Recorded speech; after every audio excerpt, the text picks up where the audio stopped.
షాద్ నగర్ వైపు ఉన్న మన స్వర్గసీమ వెంచర్లో ప్లాట్లు కొన్న వాళ్ళంతా సంతోషంగా ఉన్నారు. ఒక్కసారి విజిట్ చేయండి. Daring dashing super star Krishna కుమారుడిగా తెలుగు సినిమా ప్రేక్షకులకు పరిచయమైన హీరో మహేష్ బాబు. తరువాత తన ప్రతిభతో మహేష్ బాబు తండ్రి సూపర్ స్టార్ కృష్ణ అని పేరు తెచ్చుకున్నాడు. అంతేకాదు తండ్రిని మించిన తనయుడు అని కూడా అనిపించుకున్నాడు. సినిమా రంగంలో ఒక తారా జువ్వలా ఎగిరి వెలుగొందుతున్నాడు.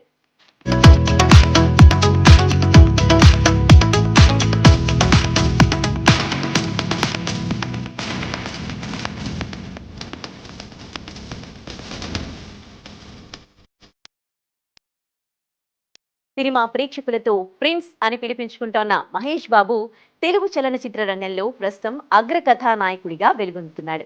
మహేష్ బాబు చిన్నతనంలోనే బాలనటుడిగా అనేక సినిమాల్లో నటించారు. యుక్త వయసు వచ్చిన తర్వాత రాజకుమారుడితో సినిమా కథానాయకుడిగా తెరంగేట్రం చేశారు. తర్వాత ఆయన తిరిగి చూసుకోలేదు. సినిమా తర్వాత సినిమా అతని గ్రాఫ్ పెరుగుతూనే ఉంది.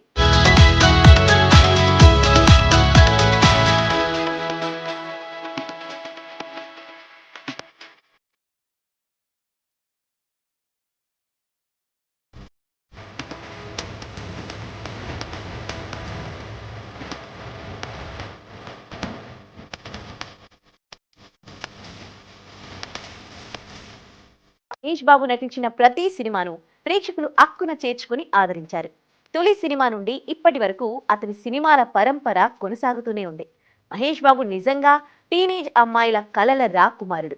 యుక్త వయసులో ఉండే ప్రతి ఆడపిల్ల మహేష్ బాబు లాంటి భర్త తనకు దొరకాలని కలలు కంటుంది. వయసుతో పాటు మహేష్ బాబు గ్లామర్ కూడా పెరుగుతూనే ఉంది.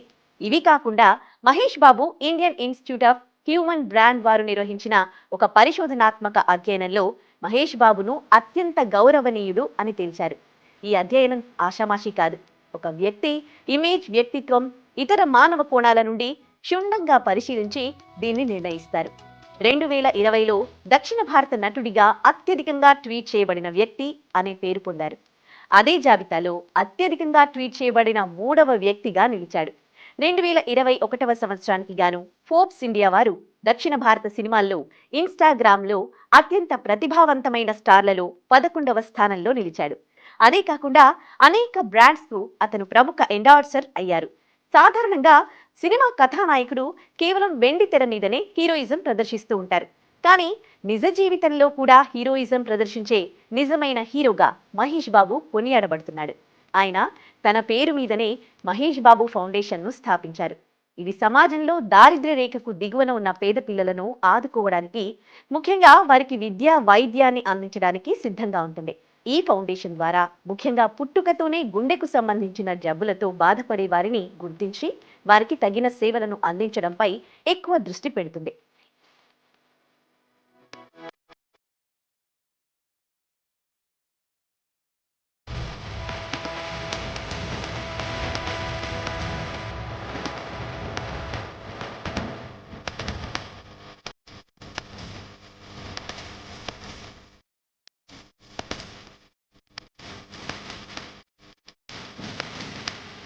ఈ ఫౌండేషన్ ఆధ్వర్యంలో ఆంధ్ర హాస్పిటల్స్ తో రెయిన్బో హాస్పిటల్స్ కూడా సహకరిస్తూ ఉన్నాయి. ఈ ట్రస్ట్ ద్వారా టీనేజ్ చైల్డ్ అనే కార్యక్రమాన్ని కూడా చేపడుతూ ఉంటారు. అంతేకాకుండా చదువులో బాగా మంచి పేరు తెచ్చుకుని పెద్ద చదువుకు వెళ్లలేని పేద విద్యార్థులను గుర్తించి వారి చదువుకు అవసరమైన సహకారాన్ని అందిస్తుంది. ఈ ఫౌండేషన్ ఆంధ్రప్రదేశ్లోని బుర్రిపాలెం, తెలంగాణలోని సిద్ధాపురం అనే 2 గ్రామాలను దత్తత తీసుకున్నారు. ఇలా దత్తత తీసుకున్న గ్రామాల్లో పాఠశాలలు, అంగన్వాడీ భవనాలు, గ్రంథాలయాలు, రోడ్లు, డ్రైనేజీ వ్యవస్థ పునరుద్ధరీకరణ లాంటి పనులను చేపడతారు. దాంతో పాటు గ్రామస్తులకు కీలకమైన డిజిటల్ నైపుణ్యాలను సిద్ధం చేసిన కంప్యూటర్ ల్యాబ్లను ఏర్పాటు చేశారు. అలాగే క్రమం తప్పకుండా ఈ ఫౌండేషన్ ఆరోగ్యానికి అవసరమైన వైద్య తనిఖీలను కూడా నిర్వహిస్తుంది. అలాగే అవసరమైన వారికి మందులను సప్లై చేస్తుంది. కరోనా సమయంలో ఈ ఫౌండేషన్ తన సేవలను విస్తృతంగా చేసింది. అలాగే 12 ఏళ్ల క్రితమే ఎలాంటి లాభాపేక్ష ఆశించకుండా ప్రిన్స్ మహేష్ బాబు హీలే చైల్డ్ అనే సంస్థకు అంబాసిడర్ గా వ్యవహరించడానికి సంతకం చేశారు. 2013 సంవత్సరంలో Farhan Akhtar men against rape and discrimination ప్రచారంలో మహేష్ బాబు పాల్గొన్నారు. జావేద్ అఖ్తర్ రాసిన ఒక కవితను తెలుగులో చెప్పడానికి తన గాత్రాన్నిచ్చారు.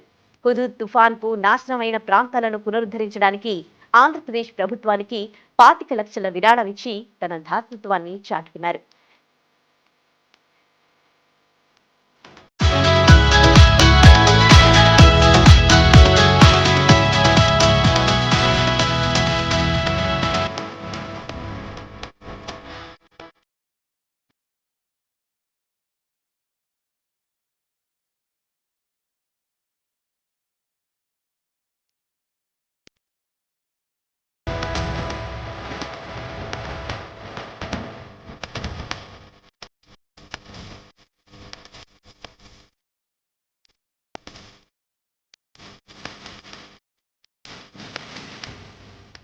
కేవలం సినిమా రంగంలోనే కాకుండా పలు వ్యాపార కార్యక్రమాల్లో కూడా మహేష్ బాబు భాగస్వామ్యం ఉంది.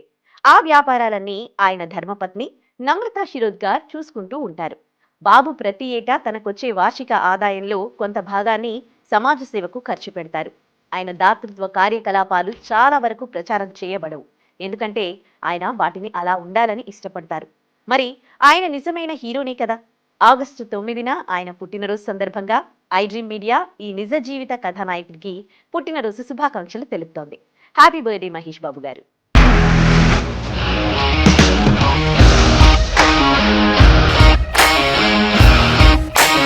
ఇండస్ట్రీలో కమిట్మెంట్ ఇష్యూస్ వస్తే నీకు కూడా వచ్చినట్టు మార్నింగ్ తీసుకెళ్ళాలంటే కొద్ది పడేస్తారు.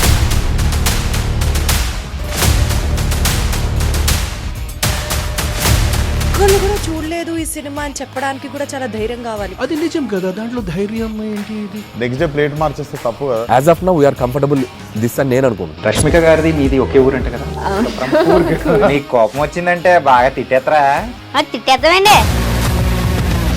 నిజంగా గేమ్ ని ఎలా చేంజ్ చేయగలిగారు? ఏపీఎస్ఎఫ్సి వాళ్ళకి 6 నెలల్లో నేను 6 లక్షలు కట్టా. బిజినెస్ చేయాలనుకుంటే it is as difficult as riding a tiger.